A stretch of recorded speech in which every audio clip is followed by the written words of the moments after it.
No sooner was her answer dispatched than Mrs. Dashwood indulged herself in the pleasure of announcing to her son-in-law and his wife that she was provided with a house, and should incommode them no longer than till everything were ready for her inhabiting it. They heard her with surprise. Mrs. John Dashwood said nothing, but her husband civilly hoped that she would not be settled far from Norland. She had great satisfaction in replying that she was going into Devonshire.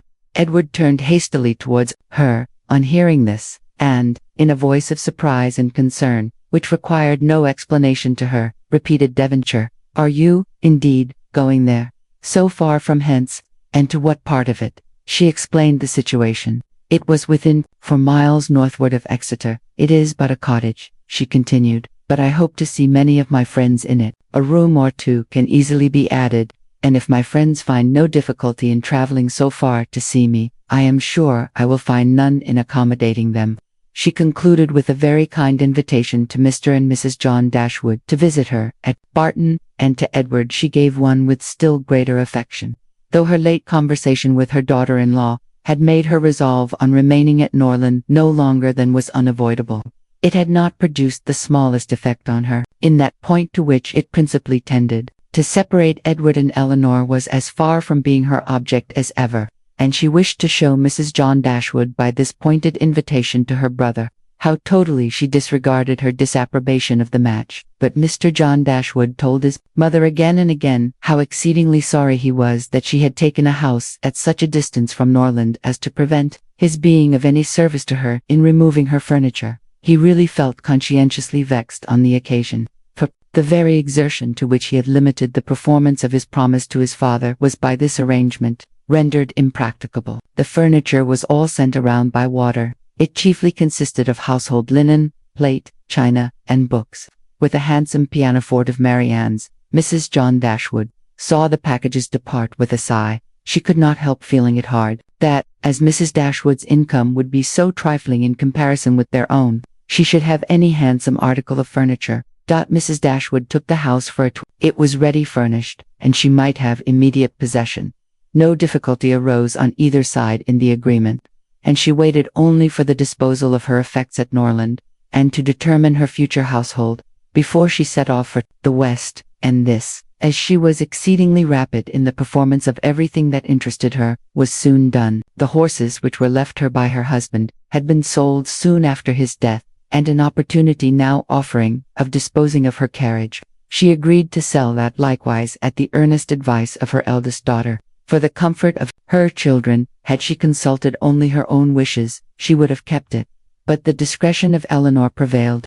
Her wisdom too limited the number of their servants to 3, 2 maids and a man, with whom they were speedily provided, from amongst those who had formed their establishment at Norland. The man and one of the maids were sent off immediately into Devonshire, to prepare the house for their mistress's arrival, for as Lady Middleton was entirely unknown to Mrs. Dashwood, she preferred going directly to the cottage to being a visitor at Barton Park, and she relied so undoubtingly on Sir John's description of the house as to feel no curiosity to examine it herself till she entered it as her own. Her eagerness to be gone from Norland was preserved from diminution by the evident satisfaction of her daughter-in-law in the prospect of her removal, a satisfaction which was but feebly attempted to be concealed under a cold invitation to her to defer her departure. Now was the time when her son-in-law's promise to his father might with particular propriety be fulfilled. Since he had neglected to do it on first coming to the estate, their quitting his house might be looked on as the most suitable period for its accomplishment.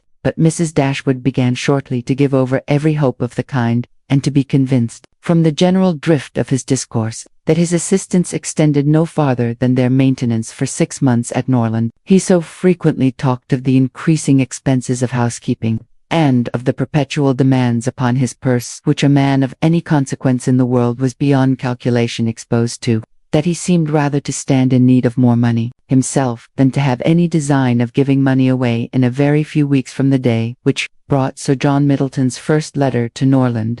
Everything was so far settled in their future abode as to enable Mrs. Dashwood and her daughters to begin their journey. Many were the tears shed by them in their last adieus to a place so much beloved. "Dear, dear Norland," said Marianne, as she wandered alone before the house, on the last evening of their being there, "when shall I cease to regret you, when learn to feel a home elsewhere?" O happy house, could you know what I suffer, in now viewing you from this spot, from whence perhaps I may view you no more, and you, ye well-known trees, but you will continue the same. No leaf will decay because we are removed, nor any branch become motionless, although we can observe you no longer. No, you will continue the same, unconscious of the pleasure, or the regret you occasion, and insensible of any change in those who walk under your shade, but who will remain to enjoy you. The first part of their journey was performed in too melancholy a disposition to be otherwise than tedious and unpleasant, but as they drew towards the end of it, their interest in the appearance of a country which they were to inhabit overcame their dejection, and a view of Barton Valley as they entered it gave them cheerfulness. It was a pleasant, fertile spot, well wooded, and rich in pasture. After winding along it for more than a mile, they reached their own house. A small green court was the whole of its domain in front, and a neat wicket gate admitted them into it. As a house, Barton Cottage, though small, was comfortable and compact, but as a cottage it was defective, for the building was regular, the roof was tiled, the window shutters were not painted green, nor were the walls covered with honeysuckles. A narrow passage led directly through the house into the garden behind it. On each side of the entrance was a sitting room, about 16 feet square, and beyond them were the offices and the stairs. 4 bedrooms and 2 garrets formed the rest of the house. It had not been built many years and was in good repair. In comparison of Norland, it was poor and small indeed. But the tears which recollection called forth as they entered the house were soon dried away. They were cheered by the joy of the servants on their arrival, and each, for the sake of the others, resolved to appear happy. It was very early in September. The season was fine, and from first seeing the place under the advantage of good weather, they received an impression in its favor which was of material service in recommending it to their lasting approbation. The situation of the house was good. High hills rose immediately behind, and at no great distance on each side, some of which were open downs, the others cultivated and woody. The village of Barton was chiefly on one of these hills, and formed a pleasant view from the cottage windows. The prospect in front was more extensive. It commanded the whole of the valley, and reached into the country beyond. The hills which surrounded the cottage terminated the valley in that direction.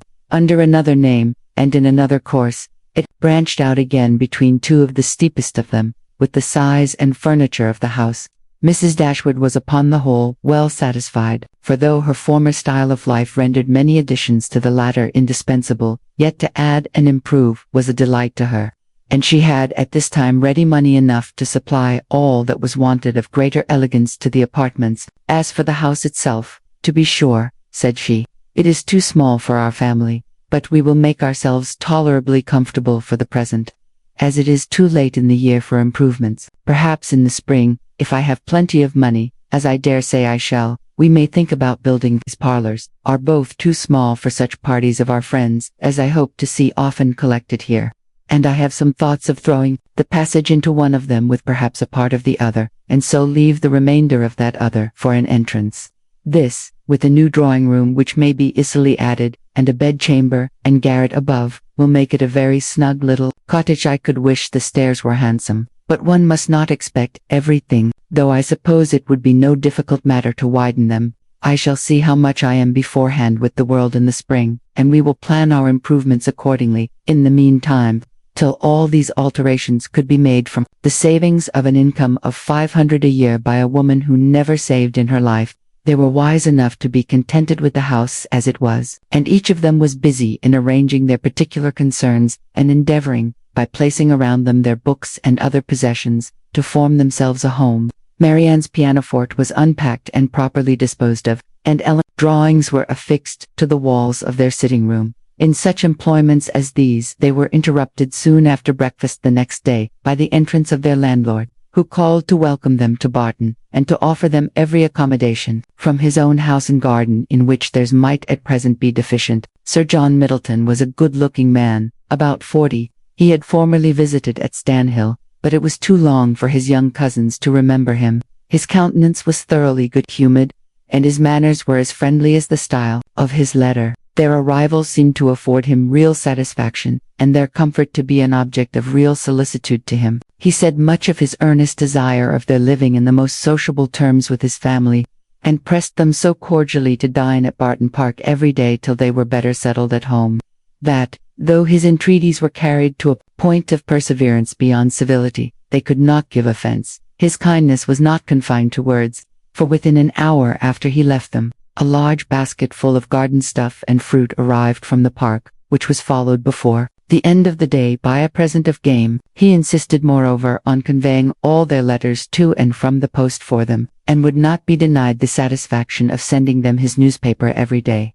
Lady Middleton had sent a very civil message by him, denoting her intention of waiting on Mrs. Dashwood as soon as she could be assured that her visit would be no inconvenience, and as this message was answered by an invitation equally polite, her ladyship was introduced to them the next day. They were, of course, very anxious to see a person on whom so much of their comfort at Barton must depend, and the elegance of her appearance was favourable to their wishes. Lady Middleton was not more than 6 or 7 and 20. Her face was handsome, her figure tall and striking, and her address graceful. Her manners had all the elegance which her husband's wanted, but they would have been improved by some share of his frankness and warmth, and her visit was long enough to detract something from their first admiration, by showing that, though perfectly well-bred, she was reserved, cold, and had nothing to say for herself beyond the most commonplace inquiry or remark. Conversation, however, was not wanted, for Sir John was very chatty, and Lady Middleton had taken the wise precaution of bringing with her their eldest child, a fine little boy about 6 years old, by which means there was one subject always to be recurred to by the ladies in case of extremity, for they had to inquire his name and age, admire his beauty, and ask him questions which his mother answered for him, while he hung about her and held down his head, to the great surprise of her ladyship, who wondered at his being so shy before company, as he could make noise enough at home. On every formal visit, a child ought to be of the party, by way of provision for discourse. In the present case, it took up 10 minutes to determine whether the boy were most like his father or mother, and in what particular he resembled either, for of course everybody differed, and everybody was astonished at each other's opinion. Opportunity was soon to be given to the Dashwoods of debating on the rest of the children, as Sir John would not leave the house without securing their promise of dining at the park the next day.